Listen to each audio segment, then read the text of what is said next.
Playbook for Performance, the official podcast of Shauna Corden, the Joan of Arc for corporate healing and performance. Join the quest to make work fun again by preparing leadership for engaging workplaces. And now, your host. Hey, welcome back, everybody. Glad to have you here. So this week in the podcast, we're taking a little detour from our promised topic, and we're talking about making decisions. This is the time of year where we're going to be flooded with lots of opportunities for decision making, including elections, health insurance optimization. Some of your kids might be applying to colleges and things like that. There's a lot of things going around, and it's always helpful to analyze what is it that we use in terms of information to make decisions. So I have found in my years of working with thousands of clients that people tend to fall into four camps when it comes to making decisions. One is quickly, get it done as fast as possible. I have decision fatigue. I can't be bothered with all of the details that might be involved in this. I really got to get going so I can move to the next thing on my plate. So quick decision maker, may or may not be intuitive or may do minimal amount of research. The second is those who like to socialize. They like to discuss it with lots of other people. They want to get lots of feedback and perspectives. And in general, they just use this as their own personal research in order to figure out how to make decisions.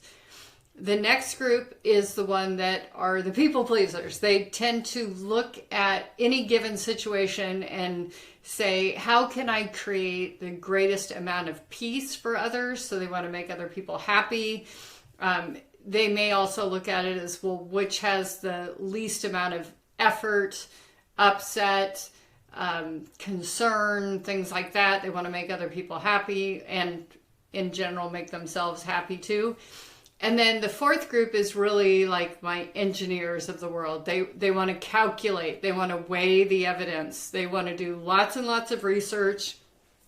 Even if it's a relatively minor decision that's not very expensive or doesn't have long-term consequences, they will pour lots and lots of time into doing research because it's what makes them feel most comfortable. So, which one of the four are you? And you might find that it varies. It might change depending on the amount of stress that you're under. You may find it changes depending on the amount of time that's available for you to make the decision. And it might be different at work versus home. All of those are okay. We're just trying to create some awareness for you about what that looks like. Now, what are the pros and cons of each of these decision-making styles? Well, obviously, when it comes to quick, you get it done.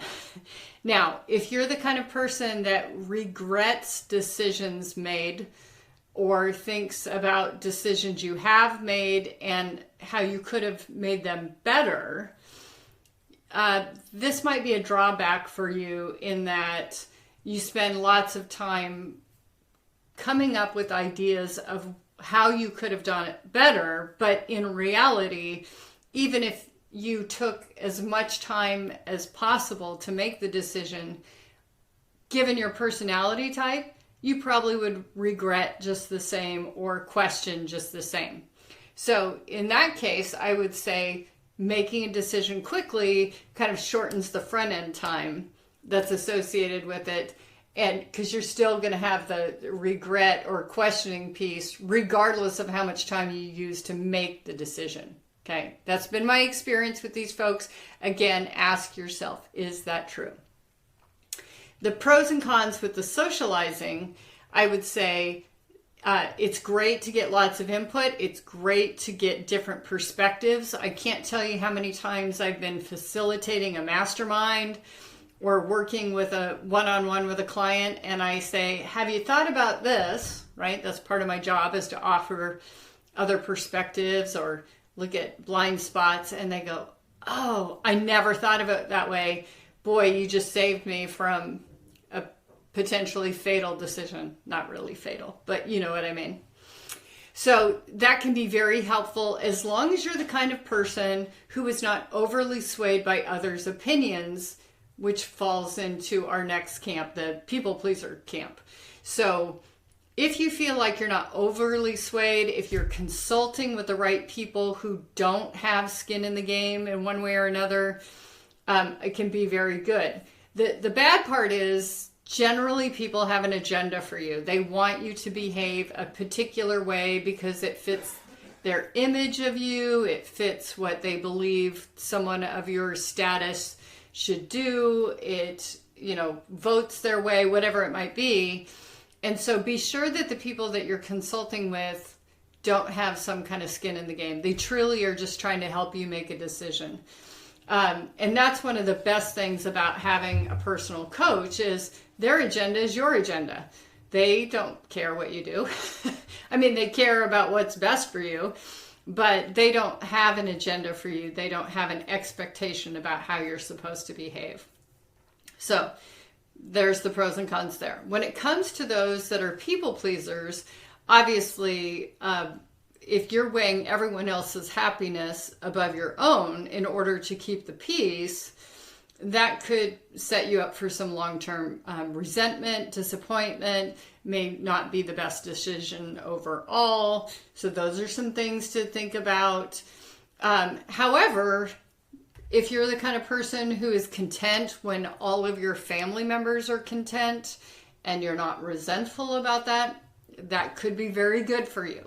So consider that. And this is where I think maybe that Susie Welch sort of 10-10-10 idea could be really helpful for you, considering the impact of your decision 10 hours from now, 10 months from now, 10 years from now. I highly encourage you to go out and check out Susie Welch's TED Talk on this topic. I think it's called the 10-10-10 Rule. And she has a book by the same title that has some really good anecdotes describing this concept and what it could do for you. And then finally, my last group, the pros and cons of weighing the evidence. Obviously, evidence is super helpful. This group tends to overanalyze. So the term analysis paralysis was created for this group. So if you are one of these people, give yourself some boundaries. I'm going to check 10 websites. I'm going to ask 10 opinions. I'm going to take 10 hours. I'm going to take 10 days. I'm going to read 10 articles about it, that kind of thing. Give yourself some boundaries, because if you find that you don't, you could extend that decision-making time period forever and not really get things done. So, moving on, I want to introduce this concept of sunk cost and the fallacy behind it. Sometimes people are making decisions based on what they've already invested. Now, the famous kind of business case study about this is the Concorde Airlines. They had spent so much money in this airline concept. I think the data shows that they I've forgotten the amount of money. It is an insane amount of money that they had invested because they had put so much into it. They continued rather than canceling the project. Now, I went to a conference and Diana Kandar, hopefully I'm getting her name right, spoke, and she did this amazing presentation. She was a very good speaker. I highly recommend her. Talking about the difference between these people who are constantly adapting and evolving and growing. And she used the example of Vanilla Ice, no offense, and Snoop Dogg, and how Snoop Dogg has just constantly evolved. And this was before he did the Olympics thing. And that how he looked into buying a hockey team. He's doing wine. He's doing CBD. He's got a youth football team. I mean, just everywhere. Really constant entrepreneur, versus Kid Rock kind of stayed in his lane. I think he does real estate now, but he did his original tour and then he did the comeback tour. So it was kind of interesting talking about that evolution. And then she talked about Jeff Bezos being the ultimate zombie killer, and zombies being basically things that were sunk costs that he just decided, instead of continuing on with it because he put so much into it, he killed it. Hence these things being called zombies. And she gave multiple examples of tremendously successful business concepts that he had invested in and they didn't perform well, so he killed them. But there are successful iterations of all of those businesses today. You know, things like PayPal and Venmo and, one of the examples that she used is Amazon had their own digital phone, whatever it was called. And the most popular version of that or feature of that phone was, can anybody tell me? Bueller. The answer is Alexa. So killed the phone, took all of the resources that were involved with the phone, put them on Alexa, doubled down. Everybody knows who Alexa is, right? And so think about those things. Are you making decisions based on what you've already invested, either emotionally, financially, maybe it's sweat equity? And is that really appropriate? So, do you want to be a zombie killer? Do you want to be a Snoop Dogg? Do you want to be a Vanilla Ice? So how can you create some clarity to ensure you're not relying on this bias about sunk costs and the fallacies there? You could use some tools that get everything out in the open. You could have some decision criteria. For example, I worked with a client years ago who was trying to decide between two jobs. We listed all the criteria in terms of autonomy, salary, vacation time, upward mobility, yada, yada, yada. We put it all down there. That's not good enough because not every piece of criteria is equally weighted.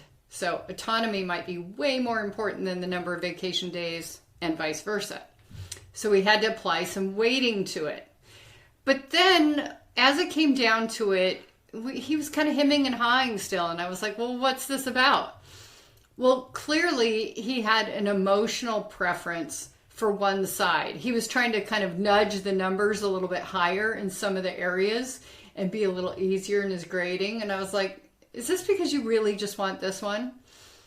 Let's find out why. Let's dig deeper. Let's find out what's behind that. So again, you've got to create some awareness about what is the bias that you have. And it could be like, this job just sounds sexier, or I'm ready for a change, or I liked the person that interviewed me, or the carpet's cleaner. I mean, it could be all kinds of foolish nonsense in terms of criteria, in terms of making a decision, but it had an impact on you. So name that impact, name that bias to say, I know this is silly. I know this is ridiculous. It doesn't make sense. It has, zero impact in the 10-10-10 criteria, anything like that. But just name it. Just name it. And it may take some of the gloss off it. Or it may reveal something deep down that's like, I have always wanted to do this thing, or I've always wanted to have this. And it might be something you decide to ask for when it comes to the final negotiations of whatever it is that you're going for. So think about that too. Now, it's easy to come up with decision criteria. I would say if you're not sure about this, Google it, use AI. You can figure out some ways to make this criteria. It could be longevity. It could be appeal. It could be, earth. Lots of things that you might want to use as your criteria in your decision making so that you're not overly biased about one thing or another. So, what's in it for you when it comes to this? Dropping the endeavor. What do you need if it is indeed a sunk cost situation? So you might want to think about opportunity costs, but it could be something more primal. It could be, do you need permission? Have you been putting yourself into this for so long? It's part of your identity. You just can't imagine a possibility otherwise. Well, you might need to play with that a little bit. You might need to marinate in it. You might have to have a trial. You might need to do some other experiences. Laura Berman Fortgang wrote a great book called Now What? 90 Days to a New Life Direction.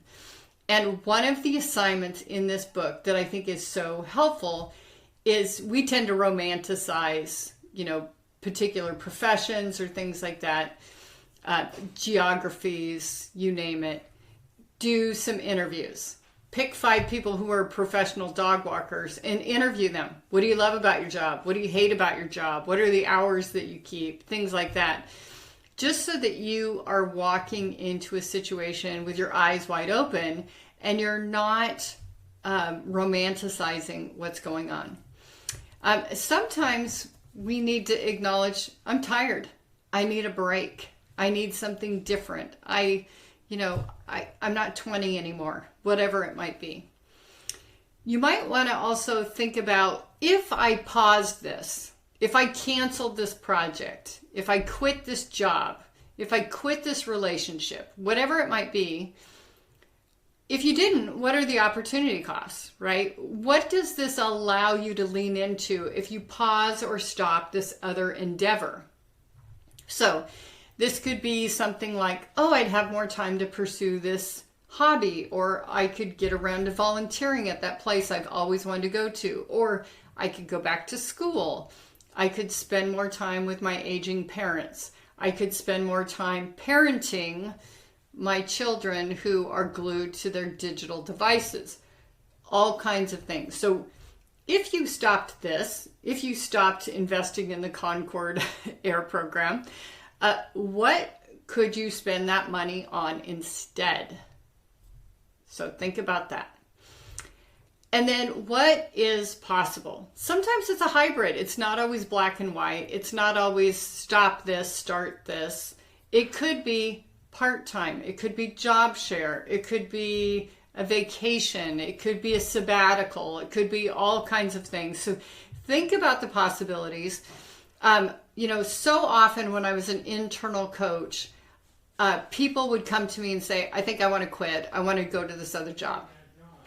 And sometimes I would say, well, I'm not going to coach you to leave the company since I'm getting paid by this company to coach you. And that's a whole nother story. We can talk about that. Eventually, I did coach on this. But it was like, well, what is it you really want to do? Well, I really want to do more social media.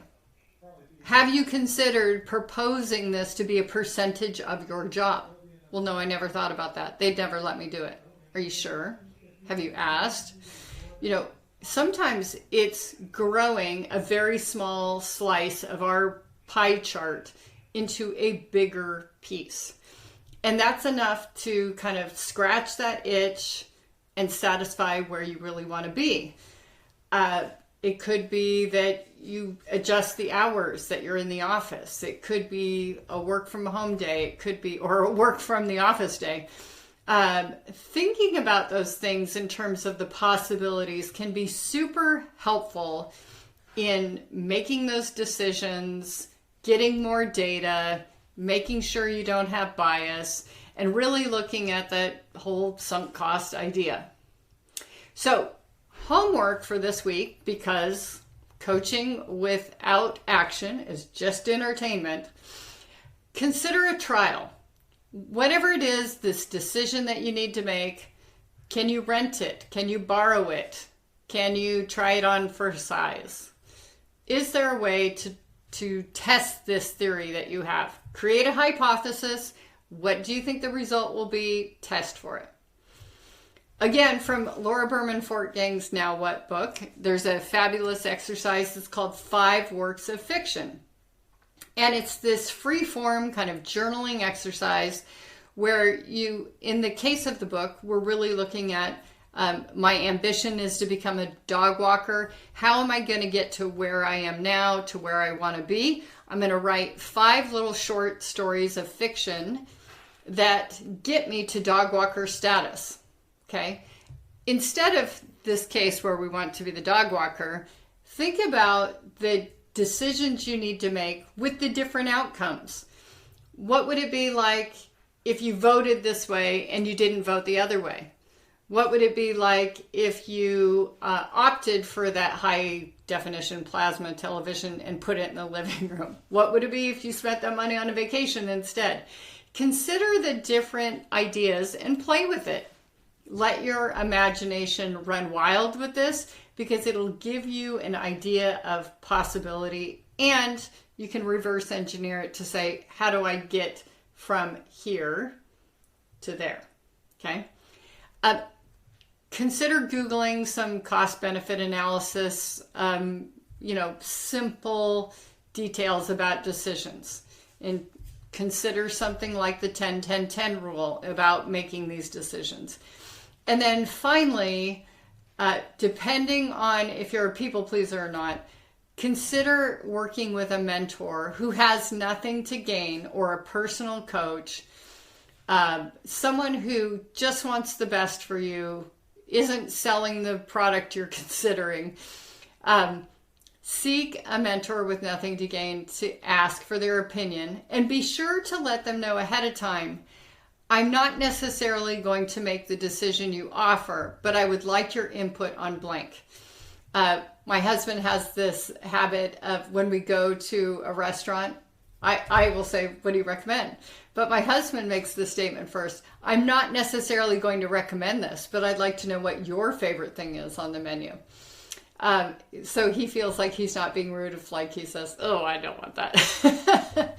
But feel free to put that preface in there to say, I'm not necessarily going to do what you suggest, but I'd like to know your input about this major decision that I'm considering making and what you think about it. So hopefully this has been a helpful exercise, reviewing, how people tend to make decisions, what sunk cost fallacy is all about, and recognizing if you are in the trap of going along with the decision because of the sunk cost, whether it's a relationship, a job, a career. Think about, you have other options. What is it that you might consider instead? So if we can help you out in terms of a conversation about these things, if we can be your ad hoc coach, we would love to do that for you. You can reach us at shauna@shaunacorden.com. We also work with teams that are evaluating opportunities, things like that. So we'd love to be here to help you out. Next time, I promise we'll get back to remote team management and best practices for that. But until next time, take good care. Please give us a thumbs up if you're watching on YouTube. If you're not watching on YouTube and you're following us, those 5-star reviews really help us out and get the message out to others. So again, until next time, take good care.